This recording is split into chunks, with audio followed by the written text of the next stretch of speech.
प्रथम वर्ष के विद्यार्थियों, शुभ प्रभात। मैं आपकी हिंदी की प्रवक्ता श्रीमती सीमा, गवर्नमेंट कॉलेज बहादुरगढ़ से। विद्यार्थियों, आज हम पढ़ेंगे सूरदास के भ्रमर गीत के पद।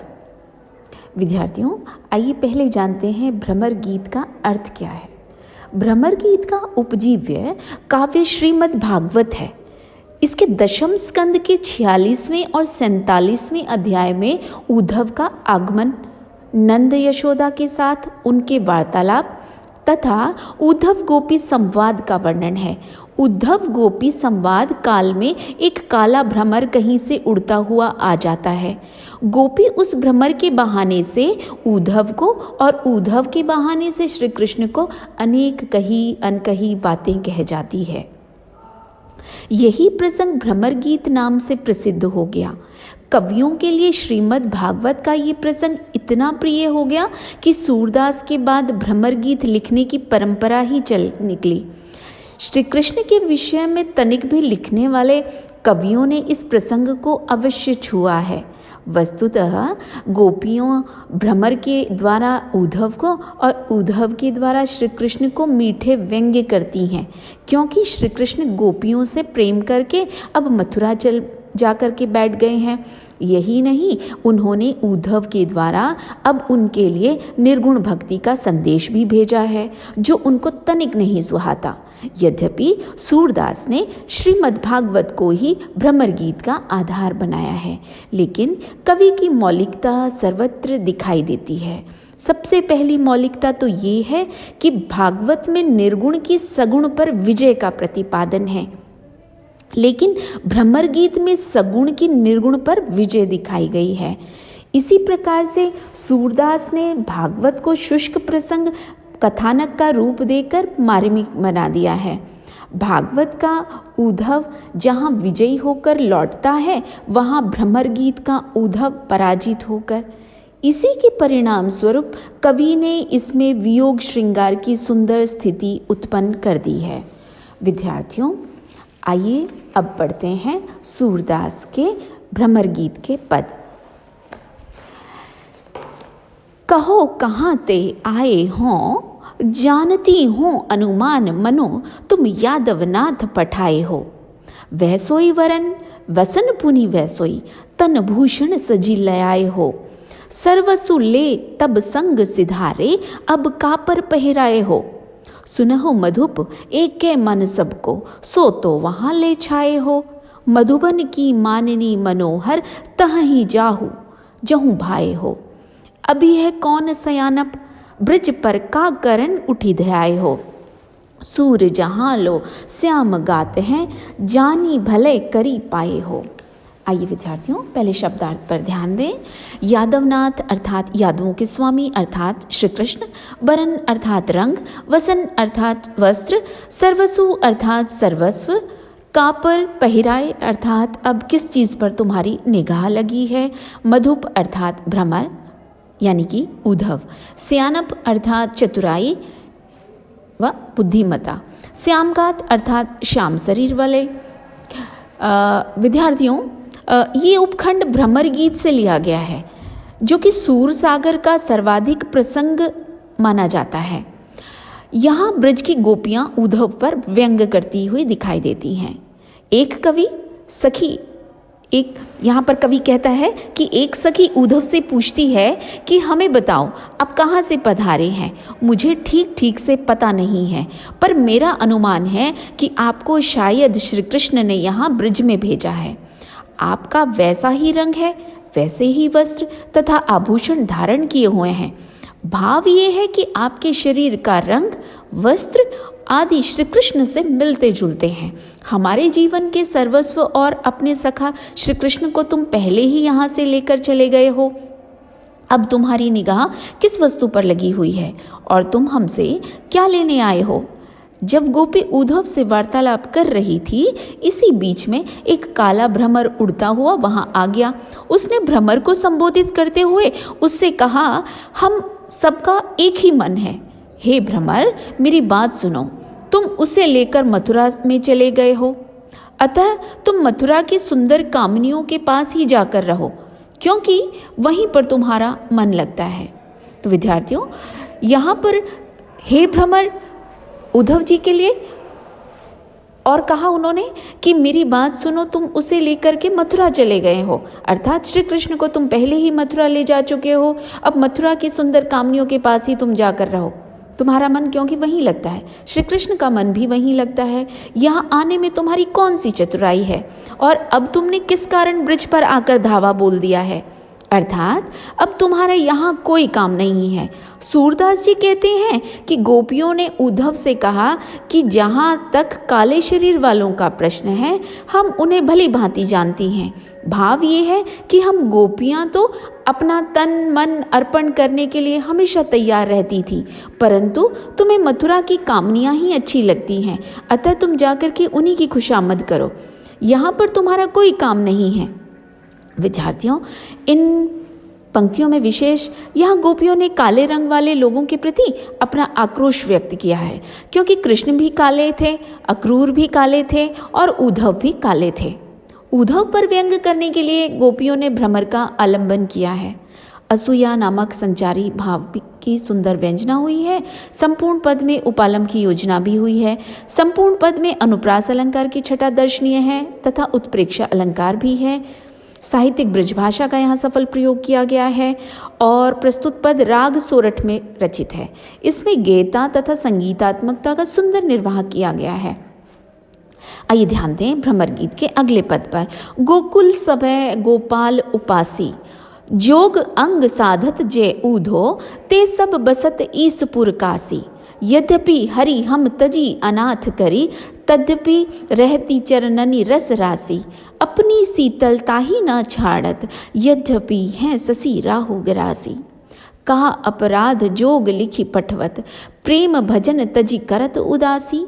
सूरदास ऐसी को बिरहनी, मांगती मुक्ति तजे गुण राशि। आइए विद्यार्थियों, पहले शब्दार्थ पर ध्यान दें। जोग अंग अर्थात अष्टांग योग, ईसपुर अर्थात महादेव की नगरी, रस राशि अर्थात प्रेम में पगी हुई, हरि अर्थात श्री कृष्ण, अनाथ अर्थात बेसहारा, शशि अर्थात चंद्रमा, ग्रासी अर्थात ग्रसित होना, पठवत अर्थात भेजा है, उदासी अर्थात विरक्त, गुण राशि अर्थात गुणों की खान श्री कृष्ण। विद्यार्थियों, इसमें गोपियाँ उद्धव के निर्गुण ईश्वर की प्राप्ति के मार्ग यानी ज्ञान योग को सुन करके अपनी प्रतिक्रिया व्यक्त करती है तथा प्रेम मार्ग की श्रेष्ठता का प्रतिपादन करती हैं। श्री कृष्ण ही उनके लिए सुखों और गुणों की राशि हैं। वे उद्धव से पूछती हैं कि श्री कृष्ण ने उनके किस अपराध के लिए योग का संदेश लिखकर उन्हें भेजा है। गोपियाँ उद्धव को उत्तर देती हुई कहती हैं कि हे उद्धव, गोकुल के सब नर नारी गोपाल श्री कृष्ण के उपासक हैं और उसकी ही पूजा अर्चना करते हैं। जो लोग अष्टयोग की साधना करते हैं वे तो शिवजी की नगरी काशी में बसते हैं। यद्यपि श्री कृष्ण ने हमें त्याग कर अनाथ बना दिया है, अर्थात हम श्री कृष्ण के बिना अपने आप को बेसहारा अनुभव करती हैं, फिर भी हम उनके चरणों में अनुरक्त हैं। उनके चरणों की रूप राशि में हम पगी हुई हैं, उनसे ही हमारा अनुराग है। ये तो वैसा ही है जैसे चंद्रमा राहु के द्वारा ग्रसित होने पर अपने स्वाभाविक गुण शीतलता को नहीं त्याग देता। श्री कृष्ण भले ही हमें त्याग दें, किंतु हम उनके प्रति अपना स्वाभाविक प्रेम नहीं त्याग सकती। हमारा ध्यान सदा उनके चरणों में लगा रहेगा। हमारी समझ में नहीं आता कि हमारे किस अपराध के लिए श्री कृष्ण ने हमारे लिए योग का संदेश भिजवाया है। ऐसा करके वे हमें ईश्वर भक्ति छोड़ने को कहकर संसार से विरक्त करना चाहते हैं। यहाँ ब्रज में ऐसी कौन सी विरहणी है जो गुणों की खान को त्याग कर मुक्ति की इच्छा करेगी। कहने का भाव है कि गोपियाँ निर्गुण ईश्वर की अपेक्षा श्री कृष्ण को ही अपना सर्वस्व मानती हैं। तो विद्यार्थियों, इन पंक्तियों में विशेष सगुण भक्ति के महत्व को स्थापित किया गया है। काशी के शिवपुरी और शिव की नगरी जानबूझ करके कहा है। उदाहरण अलंकार का यहाँ सुंदर प्रयोग किया गया है। सरल सहज साहित्यिक ब्रजभाषा का प्रयोग हुआ है। शब्द चिन्ह सर्वथा उचित और भावाभिव्यक्ति में सहायक है। इस पद में गेयता और संगीतात्मकता विद्यमान है। आइए विद्यार्थियों, अगले भ्रमर गीत के पद पर ध्यान दें। ऊधो जोग सिखावन आए, सिंगी भसम आधारी मुद्रा लय ब्रजनाथ पठाए। जो पे जोग लिखियो गोपिन को कत रस राज खिलाए। तब ही ज्ञान काहे न उपदेस्यो अधर सुधारस प्याए। मुरली शब्द सुनत वन गवनती सुतपति ग्रह बिसराए। सूर्यदास संग छाड़े श्याम को मन ही रहे पछताए। आइए शब्दार्थ पर पहले ध्यान दें। जोग अर्थात योग, भस्म अर्थात राख, आधारी अर्थात भुजा रखने का एक उपकरण जो महात्माओं के पास होता है। रसराज अर्थात प्रेम, अधर अर्थात होठ, गवंती अर्थात जाती हैं, सुत अर्थात पुत्र, गृह अर्थात घर। यहाँ गोपियाँ उद्धव की योग साधना पर व्यंग्य करती हैं। गोपियाँ कहती हैं कि उद्धव हमें योग साधना सिखाने के लिए आया है। ब्रजनाथ प्रभु कृष्ण ने सिंगी, भसम, आधारी तथा मुद्रा आदि लेकर के इसे यहाँ ब्रज में भेजा है। सिंगी, भसम, आधारी आदि सन्यासियों के काम आने वाले उपकरण हैं। वे कहती हैं कि यदि श्री कृष्ण ने गोपियों के लिए योग लिख करके भेजना था तो उन्होंने पहले हमारे साथ प्रेम क्यों किया। जब वे हमें अधरों का अमृत रस पिलाते थे तब उन्होंने हमें ज्ञान का उपदेश क्यों नहीं दिया। पहले तो संयोग काल में कृष्ण गोपियों के साथ प्रेम भोग करते रहे और उन्हें आनंद प्रदान करते रहे और अब उनके लिए ज्ञान का उपदेश भेज दिया है।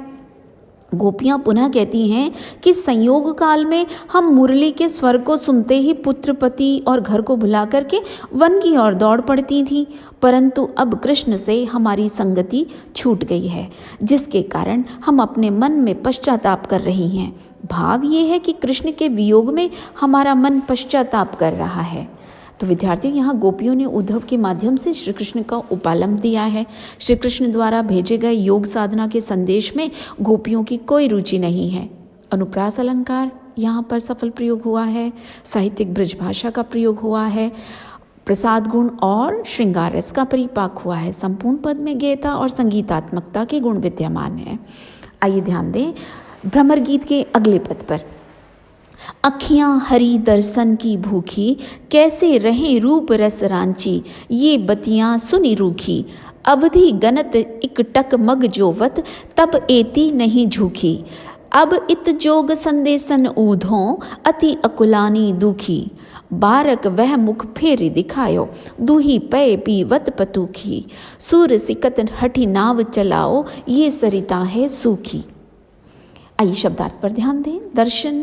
दर्शन अर्थात दर्शन, रूपरस अर्थात सौंदर्य का आनंद, रांची अर्थात डूबी, बतियाँ अर्थात बातें या योग समाधि और निर्गुण की सीख, अवधि अर्थात म्याद या काल सीमा, मग अर्थात रास्ता, जोवत अर्थात देखते, एति अर्थात इतनी, भूखी अर्थात व्यथित या दुखी, अकुलानी अर्थात बेचैन, बारक अर्थात एक बार, दूही अर्थात दोह कर, पे अर्थात दूध, पतूखी अर्थात पत्तों का दोना, सिकत अर्थात रेत, सरिता अर्थात नदी। विद्यार्थियों, इसमें गोपियाँ उद्धव का संदेश सुनकर के अत्यंत खिन्न हो गई हैं। उन्हें आशा थी कि श्री कृष्ण उनके लिए कोई प्रेम का संदेश भेजेंगे, किंतु बिना उन्हें योग संदेश उन्होंने भेज दिया है। श्री कृष्ण के वियोग के समय ज्ञान योग का उपदेश तो गोपियों को जख्म पर नमक छिड़कने जैसा प्रतीत होता है। उनकी आंखें तो श्री कृष्ण के दर्शन के लिए तरस रही थीं। इसी संदर्भ में वे उद्धव से ये शब्द कहती हैं। आइए ध्यान दें। गोपियाँ उद्धव से यहाँ कहती हैं कि हे उद्धव, हमारी आंखें तो श्री कृष्ण को देखने के लिए व्याकुल हैं। कृष्ण के रूप में अनुरक्त ये आंखें तुम्हारी इन रूखी बातों को सुनकर कैसे मान सकती हैं। हमारी ये आंखें इस विरह में उनकी प्रतीक्षा करती हुई यानी आने की अवधि के दिनों को गिन गिन कर दिन काटते हुए इतनी दुखी नहीं हुई थी जितनी अब तुम्हारे योग संदेश को सुनकर व्याकुल और दुखी हो उठी हैं। हे उद्धव, हमारी ये इच्छा पूरी कर दो। हम चाहती हैं कि एक बार दूध दोहकर दोने में पीते हुए श्री कृष्ण के मुख का दर्शन करा दो। सूरदास जी का कथन है कि गोपियों ने कहा कि हे उद्धव, हमें तुम्हारा योग का उपदेश देना ऐसा हास्यपूर्ण लगता है जैसे कोई रेत में नाव चलाए। ये बात तो असंभव है। हमारा हृदय तो सूखी नदी के समान है। जैसे सूखी नदी की रेत में नाव नहीं चल सकती, ऐसे ही हमारे निराश व्यथित मन में तुम्हारी योग की सीख समा नहीं सकती। तो विद्यार्थियों, इन पंक्तियों में विशेष श्री कृष्ण का रूपजन्य प्रेम रस ही गोपियों को प्रिय है। इसलिए योग, ज्ञान योग, निर्गुण ब्रह्म की भक्ति उनके लिए व्यर्थ ही की वस्तु है। सूखी नदी की रेत में नाव चलाने का उदाहरण अत्यंत सार्थक और मार्मिक है। चिंता, उन्माद और संचारी भावों का एक साथ इन्होंने यहाँ पे चित्रण किया है। साहित्यिक ब्रज भाषा का प्रयोग हुआ है। इस पद में गीता और संगीतात्मकता के सभी गुण विद्यमान हैं। आइए ध्यान दें अगले पद पर। हमारी हरी हारिल की लकड़ी, मन वचन करम नंद नंदन सो, उर यह दृढ़ करी पकड़ी। जागत सोवत सपने सौंतुख, कान्हा कान्हा जकरी। सुनत ही जोग लगत ऐसी अली, ज्यों कड़वी ककड़ी। सोई व्याधि हमें ले आए, देखी सुनी न करी। यह तो सूर तिन्हें ले दीजे, जिनके मन है चकरी। आइए शब्दार्थ पर ध्यान दें। हरि अर्थात श्री कृष्ण, हारिल अर्थात हारिल की लकड़ी अर्थात हारिल नामक पक्षी जो सदैव अपने पंजों में कोई ना कोई लकड़ी का टुकड़ा या तिनका पकड़े रहता है। क्रम अर्थात कर्म, उर अर्थात हृदय, जक अर्थात रट लगाना, अली अर्थात भ्रमर या ऊधव, करोई अर्थात कड़वी, व्याधि अर्थात रोग, तिन्हें अर्थात उनको, चक्री अर्थात चंचल। इसमें महाकवि सूरदास ने उद्धव द्वारा श्री कृष्ण के निर्गुण ईश्वर की उपासना करने के संदेश को सुनने पर उत्पन्न खिन्नता को प्रकट किया है। साथ ही साथ कृष्ण के प्रति गोपियों की आस्था को भी उजागर किया है। आइए ध्यान दें। गोपियां उद्धव को संबोधित करती हुई कहती हैं कि जिस प्रकार हारिल पक्षी हर समय अपने पंजों में कोई ना कोई लकड़ी या तिनके का पकड़े रहता है, ठीक उसी प्रकार हम गोपियां भी श्री कृष्ण को के ध्यान में मग्न रहती हैं। हमें मन, वचन और कर्म से श्री कृष्ण रूपी लकड़ी को अपने हृदय में धारण किए रहती हैं, अर्थात सदा पकड़े रहती हैं। भाव ये है कि श्री कृष्ण की रूप माधुरी हमारे हृदय में बस गई है। हमारा मन जागते, सोते, स्वप्नावस्था में तथा रात दिन श्री कृष्ण के नाम की ही रट लगाए रहता है। हे उद्धव, तुम्हारे निर्गुण ब्रह्म का उपदेश सुनकर ऐसा लगता है मानो मुख में कड़वी ककड़ी रख ली हो। अर्थात निर्गुण ब्रह्म का ज्ञान हमारी रुचि के अनुकूल नहीं है। निर्गुण ब्रह्म के ज्ञान के रूप में तुम ऐसा रोग ले आए हो जिसे ना तो हमने कभी सुना है ना देखा है। सूरदास कवि कहते हैं कि गोपियां उद्धव को कहने लगी कि ये असाध्य रोग उन्हीं को जाकर सौंप दो और अर्थात दे दो जिनके मन सदा चक्री की तरह चंचल रहते हैं, वे ही एक इसका आदर कर सकते हैं। कहने का तात्पर्य है कि गोपियों के हृदय में श्री कृष्ण की भक्ति के अतिरिक्त अन्य किसी प्रकार की उपासना के लिए स्थान ही नहीं है। तो विद्यार्थियों, इन पंक्तियों में निर्गुण को व्याधि अर्थात रोग कहा और निर्गुण भक्ति की अवहेलना भी की गई है और गोपियों की श्री कृष्ण में के प्रति आस्था व्यक्त हुई है और उपमान उपरास अलंकारों की छटा विद्यमान है। साहित्यिक ब्रज भाषा का यहाँ प्रयोग हुआ है और शब्द योजना सार्थक है, सटीक है। संपूर्ण पद में गीता व संगीतात्मकता के गुण भी विद्यमान हैं।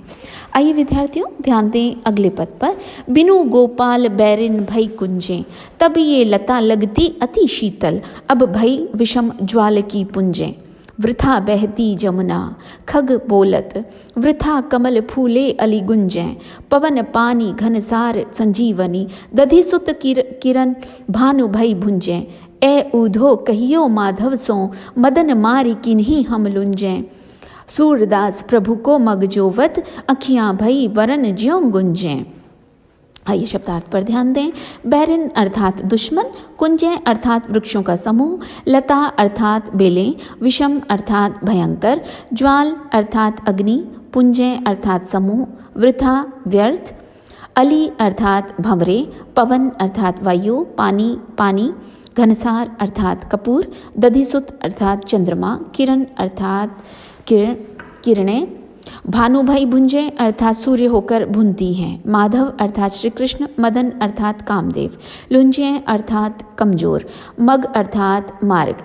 विद्यार्थियों, इस पद में गोपियाँ अपनी विरह व्यथा का संदेश श्री कृष्ण को भेजती हैं। और इन पंक्तियों में कवि ने गोपियों के विरह के कारण अन्य जो दैन्य स्थिति का भी यहाँ पर वर्णन किया गया है।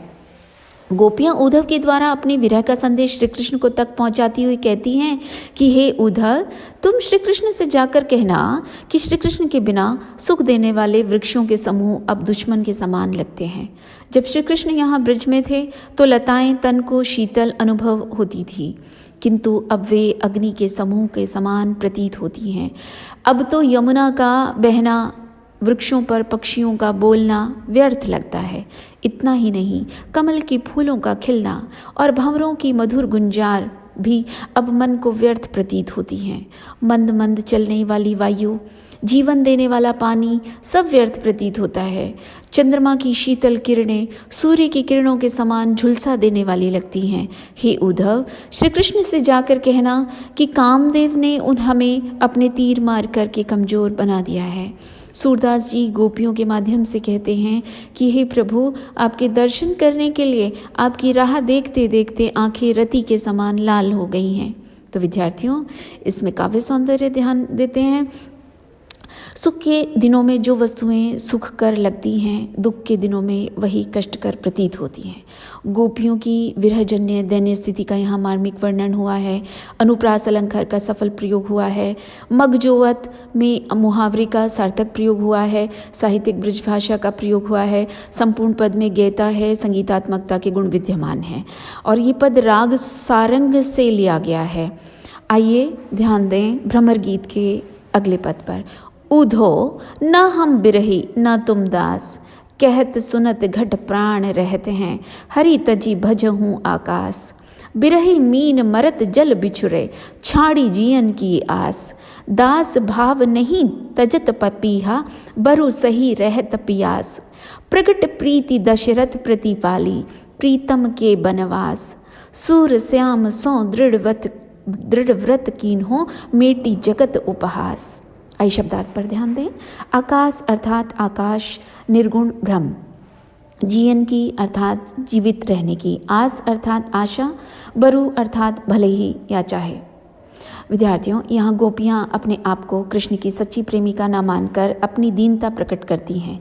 साथ ही वे उद्धव को सच्चा सेवक न बता करके उसकी भर्त्सना भी करती हैं। आइए ध्यान दें इन पंक्तियों की व्याख्या पर। गोपियाँ उद्धव से कहती हैं कि हे उद्धव, ना तो हम सच्चे अर्थों में श्री कृष्ण की सच्ची विरहणियाँ हैं और ना ही तुम उनके दास हो। हम कृष्ण की सच्ची विरहणियाँ इसलिए नहीं हैं क्योंकि हम कहने सुनने की ही नाम मात्र की ही विरहणियाँ हैं। उनके वियोग के बावजूद हम जीवित हैं, मरी नहीं हैं, क्योंकि हमें उनके वियोग में तो अब प्राण ही त्याग देने चाहिए थे। तुम कृष्ण के सच्चे सेवक इसलिए नहीं हो क्योंकि तुम उन्हें छोड़ करके निर्गुण ब्रह्म की उपासना करते हो, जो कि ठीक नहीं है। सच्ची विरहणी तो मछली होती है जो पानी से बिछुड़ते ही जीवन की आशा का त्याग करके मर जाती है। इसी प्रकार पपीहा सच्चा सेवक है जो प्यासा रहकर भी प्यास की पीड़ा को सहन करता है और बादल के प्रति अपनी दास्य भाव को नहीं छोड़ता। जब बारिश होती है उसी की बूंद से ही अपनी प्यास बुझाता है पपीहा। तो गोपियाँ यहाँ पुनः कहती हैं कि सच्चे प्रेम का पालन तो राजा दशरथ ने किया था, जिसने अपने प्रिय पुत्र के द्वारा वनवास लेते ही उसके वियोग में अपने प्राण त्याग दिए थे। अतः हमारा वियोग और प्रेम मात्र विडंबना है। भले ही हमने संसार की अवहेलना करके सूर्य के स्वामी कृष्ण से दृढ़ प्रेम करने का संकल्प किया, फिर भी उनके वियोग में जीवित रह करके उनके प्रेम को हमने कलंकित ही किया है।